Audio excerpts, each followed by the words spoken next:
नमस्कार। न्यूज़ के चौधरी में आप सबका स्वागत है। मैं वीरेंद्र चौधरी एक बार फिर से आपके सामने हाजिर हूं एक नए सवाल के साथ। सवाल ये है, बलात्कारी हत्यारे को तुरंत फांसी की सज़ा क्यों नहीं दी जानी चाहिए? आइए इसी सवाल पर देखते हैं न्यूज़ के चौधरी।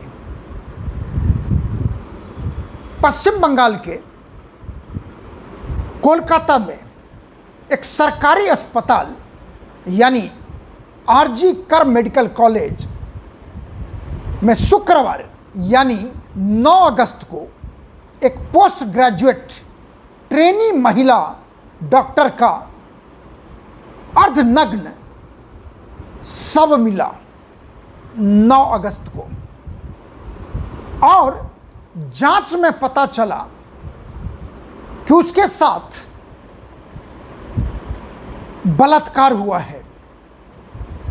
उसके शरीर के साथ क्या क्या नहीं किया गया, और उसके बाद उसकी हत्या कर दी गई।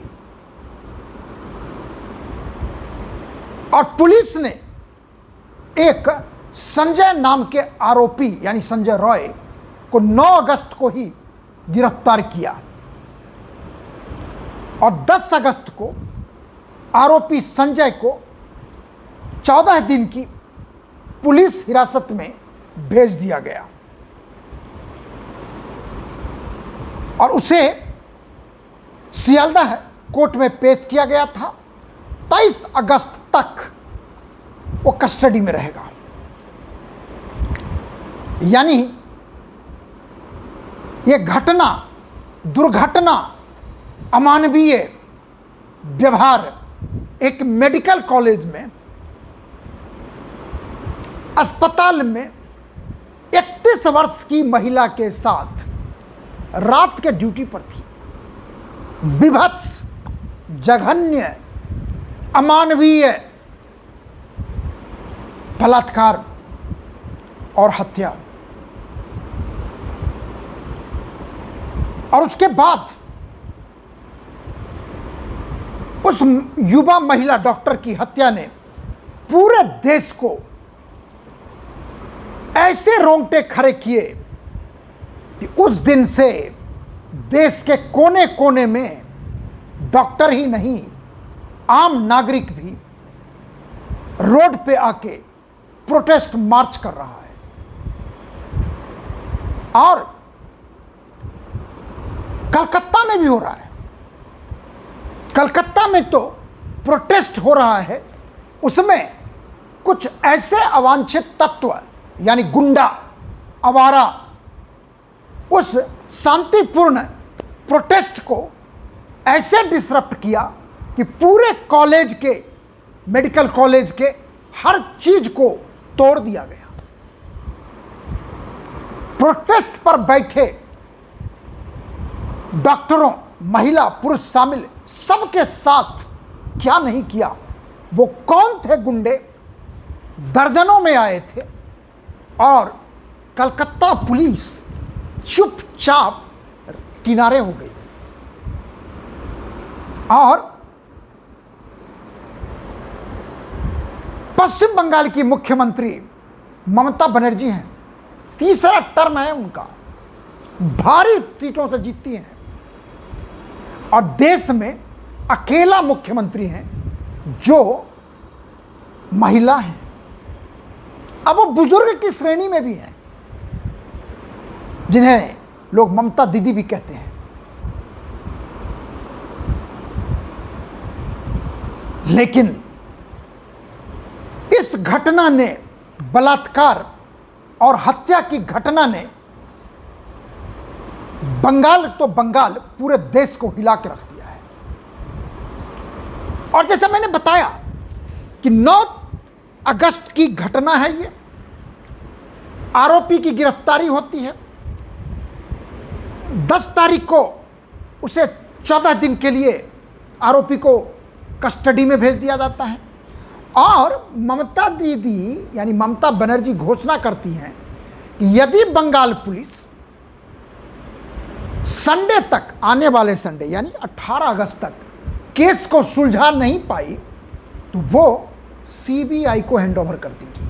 कब तक? 18 अगस्त तक। लेकिन कलकत्ता हाई कोर्ट ने इस मुद्दे को उठाया और 13 अगस्त को ही निर्णय दिया कि हत्या बलात्कार के केस को सारे डॉक्यूमेंट्स के साथ सीबीआई को तत्काल हैंडओवर कर दिया जाए। और प्रोटेस्ट के दौरान, यानी आज 15 तारीख है, 14 अगस्त को नंगा नाच हुआ गुंडागर्दी का। डॉक्टर भागते फिर रहे थे।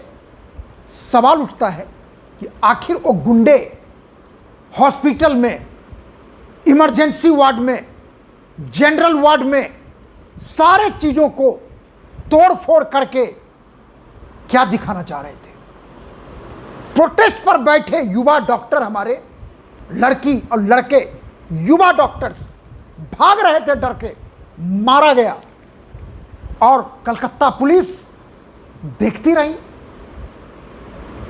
इसलिए सवाल उठता है कि आखिर वो गुंडे उस हॉस्पिटल में जो सबूत थे, क्या उसको खत्म करने के लिए गए थे? आरोपी तो बनाया गया है संजय राय को। शंका है, बीजेपी का आरोप है, सच क्या हो बीजेपी जाने, कि कोई और है जो ये सब में इन्वॉल्व है और वो जो आरोपी है वो दिखाने के लिए है। क्या इसलिए बंगाल पुलिस बचाव की मुद्रा में है? अब सोचिए, एक डॉक्टर अस्पताल में, युवा डॉक्टर, 31 वर्ष की लड़की डॉक्टर रात की ड्यूटी कर रही है और ऊपर हॉल में वो बैठी है, खाना खा के, डिनर करके अपने दोस्तों के साथ, और सुबह उसका डेड बॉडी मिले। ये ऐसे प्रश्न हैं जो हम तो आशा करते थे कि ममता बनर्जी एक महिला मुख्यमंत्री हैं, बड़े ही ताकतवर नेता हैं, कोई भी गुंडा को चलने नहीं देंगी, महिला के मर्म को समझेंगी।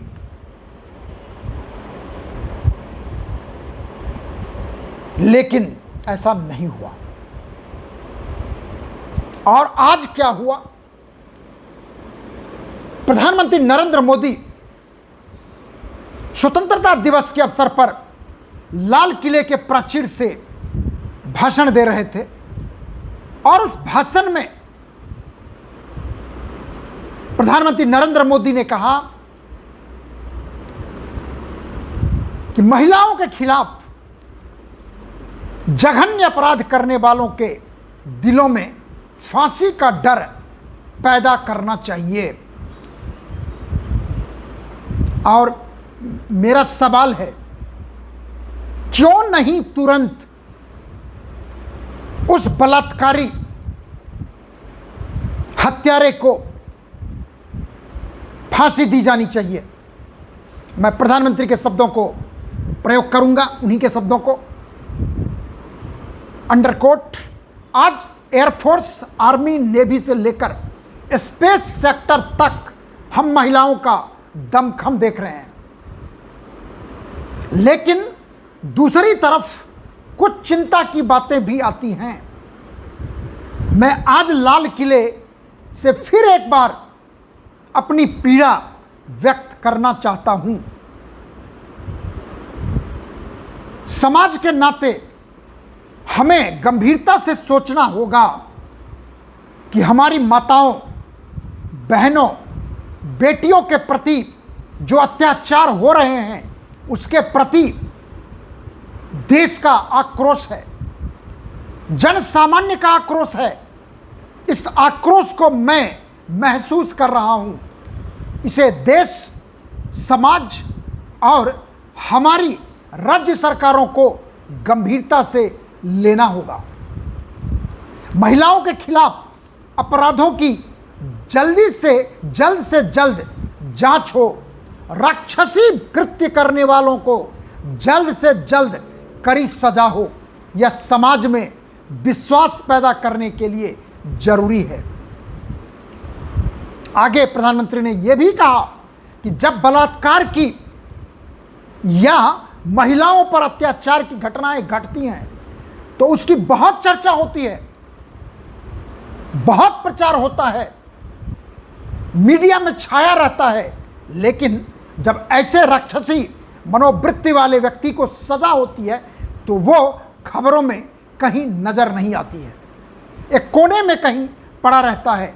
अब समय की मांग है कि जिनको सजा होती है उसकी व्यापक चर्चा हो, ताकि ऐसा पाप करने वालों के दिल में डर पैदा हो, और उन्हें डर होना चाहिए कि ऐसा पाप करेंगे तो फांसी की सजा होगी। मुझे लगता है ये डर पैदा करना बहुत ज़रूरी है। मैं फिर से दोहरा रहा हूं कि मैं मीडिया में 25 वर्षों, 2.5 दशक से ज़्यादा समय से रहा हूं।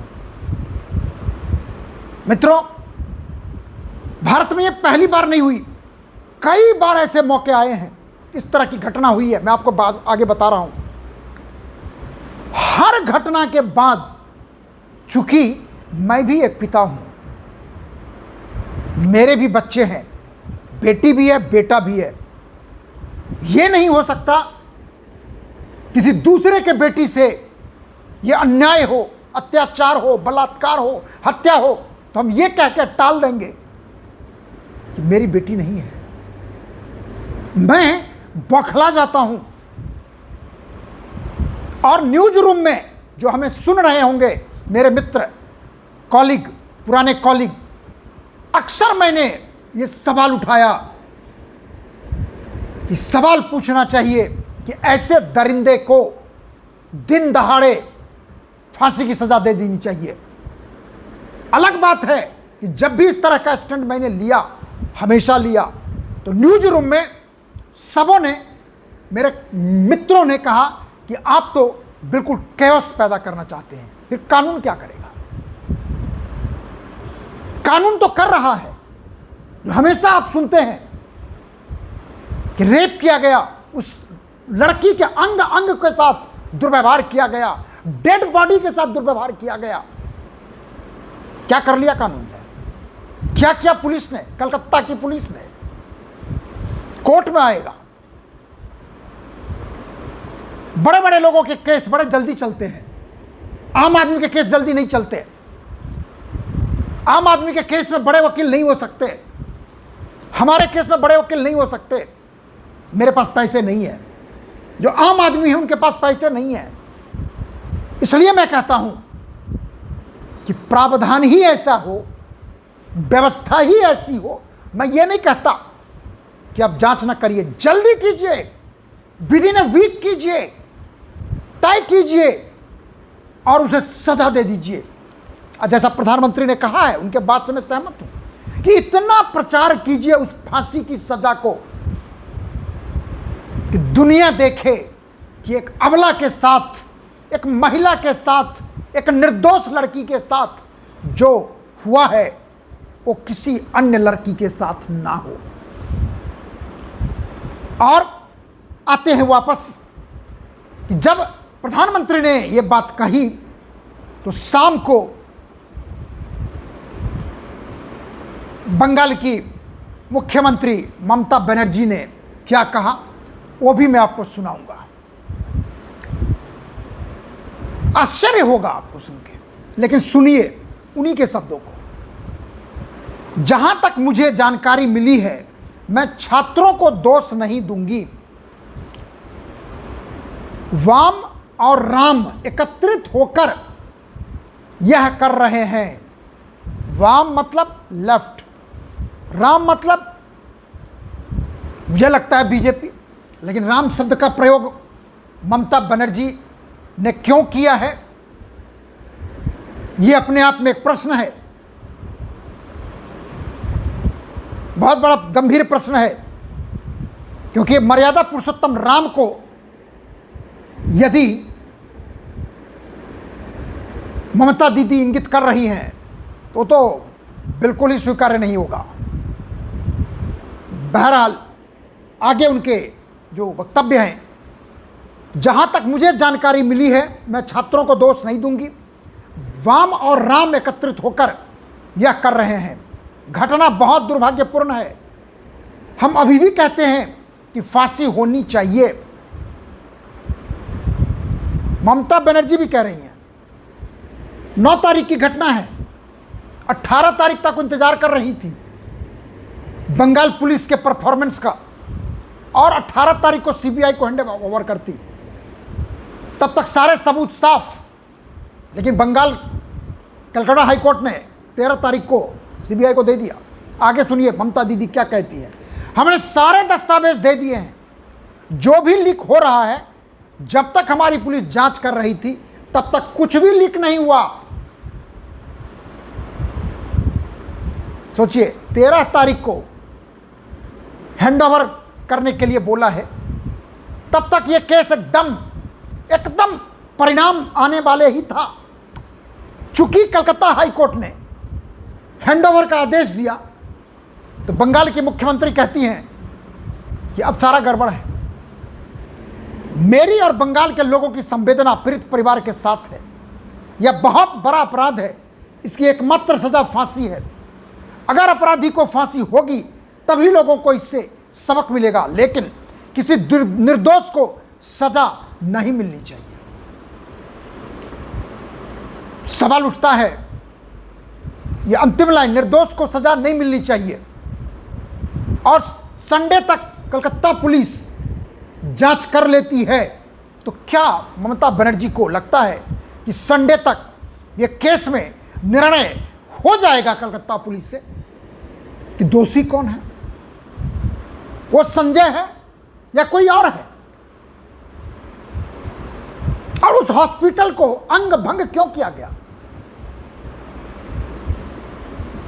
बहुत सारे अनसुलझे सवाल हैं, और आश्चर्य है। मैं आपको एक डेटा बताऊंगा। ममता बनर्जी के 2024 लोकसभा चुनाव में 42 में से 29 सीट मिले बंगाल में, 12 बीजेपी को और 1 कांग्रेस को, और 29 लोकसभा एमपी में से टीएमसी के 11 महिला लोकसभा एमपी जीत कर गई हैं। 2021 के विधानसभा चुनाव में तकरीबन 3 दर्जन महिला एमएलए हैं, और सवाल उठता है, मुख्यमंत्री महिला हैं, बुजुर्ग हैं, काबिल हैं, इतने सारे, और राज्यसभा में भी है उनकी महिला सांसद।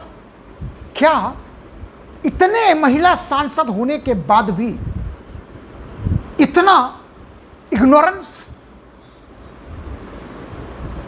आखिर बदनाम बंगाल हो रहा है। युवा डॉक्टर का जीवन असुरक्षित, वो भी हॉस्पिटल में। राहुल गांधी चुप्पी साधे थे, बाकी जगह तो बोलते रहते हैं, लेकिन यहां पर काफी समय तक चुप्पी साधे थे। सारे मुद्दे पर बोलते हैं वो, कुछ मुद्दे पर चुप हो जाते हैं, लेकिन आखिर उन्होंने कल अपनी चुप्पी तोड़ी।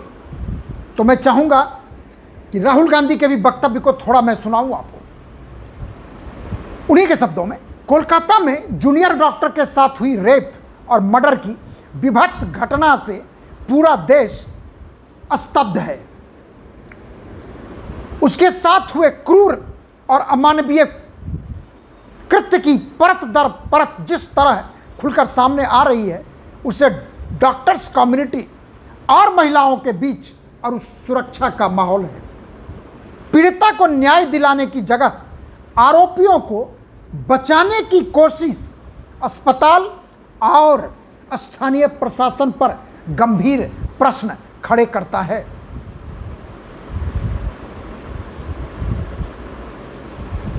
ममता बनर्जी दोषी ठहरा रही हैं वाम को और राम को, कांग्रेस को भी ठहराएंगे और उन्होंने घोषणा की है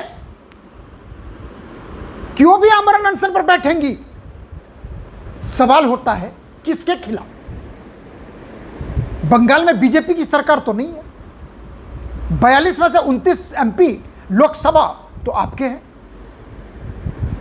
294 असेंबली सीट में से 200 से ज्यादा एमएलए आपके हैं, सरकार आपकी है, लोकल बॉडी गवर्नमेंट में आपकी सरकार है। किसके खिलाफ?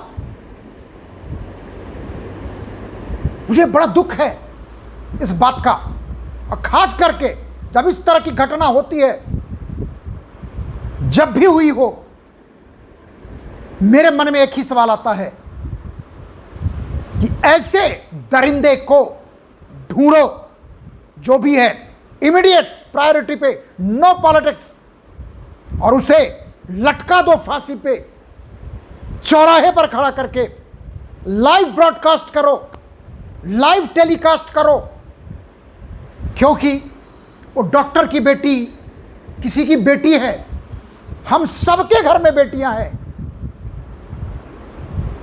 और यदि इसी तरह की न्याय की व्यवस्था रही बरसों बरस, देखिए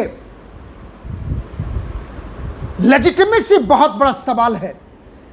जब लोगों के, आम जनता के, आम जनमानस के विश्वास सरकार और समाज से उठ जाता है, तो न वो देश का समाज काम का रह जाता है, न ही सरकार, न ही नेता, न ही लोकतंत्र, कुछ भी नहीं। सरकार किसके लिए?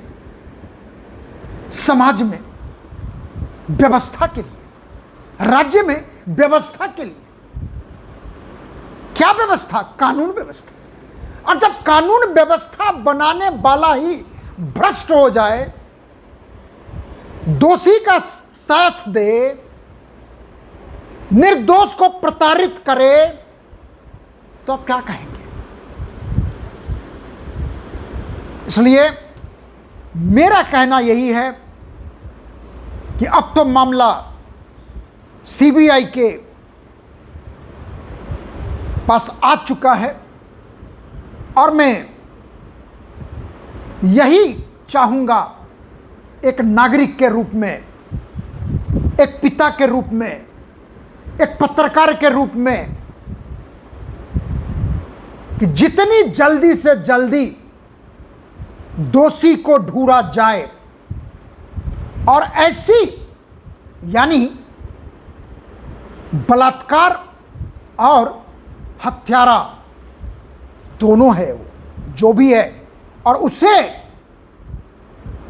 कोर्ट की अनुमति लेके यथाशीघ्र चौराहे पर फांसी की सजा या फांसी पर लटका दिया जाए, जो पूरी दुनिया देखे, पूरा देश देखे, पूरा समाज देखे कि यदि किसी लड़कियों के साथ ऐसा करोगे, ऐसा सोचोगे जहन में, तो यही सजा मिलेगी। क्योंकि यदि ऐसा सख्त कार्रवाई नहीं करेंगे, ऐसी घटना होती रहेगी। दर्जनों उदाहरण मैं दे सकता हूं, दर्जनों उदाहरण। 2 दिन, 4 दिन, 10 दिन, 5 दिन मीडिया में खबर रहेगा, नेता परेशान रहेंगे, प्रोटेस्ट होगा, मार्च होगा, सब कुछ होगा, भूल जाएंगे। कब तक? जब तक फिर से ऐसी घटना, विभत्स घटना नहीं होगी, फिर से अंगारे निकलेंगे, फिर से आवाजें निकलेंगी, फिर से प्रोटेस्ट होगा, और उसे धीरे धीरे दबा दिया जाएगा, सुलझा दिया जाएगा, लोग भूल जाएंगे। लेकिन यदि आगे नहीं होने देना चाहते हैं, यदि आगे आप समाज, सरकार, तो हमें एक ऐसी सजा तत्काल देनी होगी जो कम से कम वो दोबारा कोई भी सोचने से डरे जेहन में आने से डरे। और आखिर में मैं इतना ही कहूंगा कि ऐसे विषय पर मैं थोड़ा भावुक हो जाता हूं, और मुझे कोई इसके लिए दुख भी नहीं है। भावुक होना चाहिए। यदि वो दरिंदा भावुक होता तो ये काम नहीं करता। यदि वो संवेदनशील होता तो ऐसा घृणित काम नहीं करता। एक आत्मीयता होती, वो नहीं है। खैर, मैं आशा करता हूं कि सरकार जल्द से जल्द, न्यायालय, सीबीआई जल्द से जल्द बलात्कारी और हत्यारे को मौत की सजा दिलाने में सहयोग जरूर करेगी। आखिर में, यदि आपको यह कार्यक्रम अच्छा लगता है तो इसे आप लाइक करें, शेयर करें। यदि कुछ कहना चाहते हैं तो कमेंट सेक्शन में जाकर अपनी बात जरूर लिखिए। और एक निवेदन आपसे कि मेरे YouTube चैनल को आप ज़रूर सब्सक्राइब कीजिए, जिससे मैं अपनी भावुक बातें, संवेदनशील बातें, अपनी बातें हमेशा साझा करता रहूं। बहुत बहुत धन्यवाद। नमस्कार।